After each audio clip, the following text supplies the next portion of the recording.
The applause was still echoing when my father stood up. In front of classmates, professors, friends, he chose that moment. "I won't be paying another dime for her," he announced, voice like a gavel. "She's not my real daughter anyway." Gasps scattered like broken glass. My stomach hollowed, but my face didn't crack. I smiled, stood, and walked to the podium. If he wanted theater, I'd give him a show. People always said he adored me. His only girl, they'd whisper. He taught me to tie my shoes, quizzed me for exams, cheered at my soccer games. His pride was my armor. But armor only works if it's real metal. Mine turned out to be tin.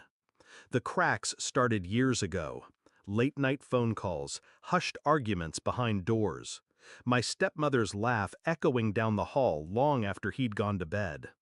Then, the day I borrowed his laptop for an assignment. A folder, poorly hidden. Emails, pictures, messages. Not about me, about a boy.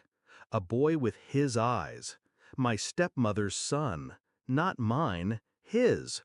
Conceived while she was still married to another man. The irony?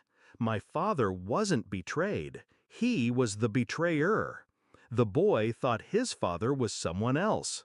But DNA doesn't lie, and neither would I. Not forever.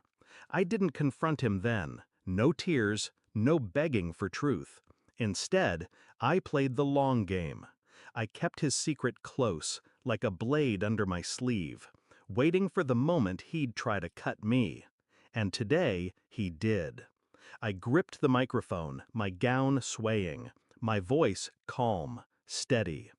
Since we're sharing DNA secrets, I pulled an envelope from my bag, thick, heavy, the weight of justice. His wife's face drained white. She already knew what I held. Inside, paternity test results.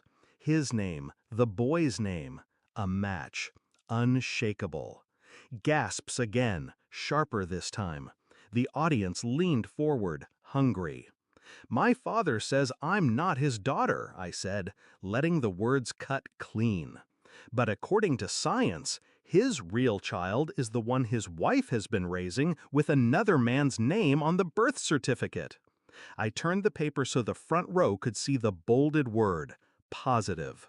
Silence collapsed the room, then whispers, then a roar.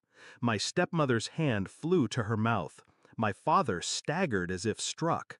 The boy, my half-brother, sat frozen in his seat, his life unraveling in front of strangers. I didn't look at them. I looked at him, the man who had raised me, the man who had humiliated me. "You wanted truth, Dad?" My voice stayed level. "Here it is." The fallout was immediate. The marriage cracked within weeks. His empire of control destroyed by his own arrogance. My stepmother filed for divorce. Her son confronted her in public, screaming, calling her a liar. My father lost both of them in a single blow. And me? I walked away. Not broken, not desperate. Free. The beauty of revenge isn't in the strike. It's in the patience, the discipline, the silence before the storm. I let him speak first. I let him humiliate me. And then I used his own blood to bury him. Now when people talk about that day, they don't remember his words. They remember mine. They remember the girl who didn't flinch when her father disowned her. The girl who turned betrayal into theater, humiliation into execution. And every time I picture his face, pale, stunned, destroyed, I don't feel sorrow. I feel justice. Because the truth isn't just freedom. It's a weapon. And in my hands, it was lethal.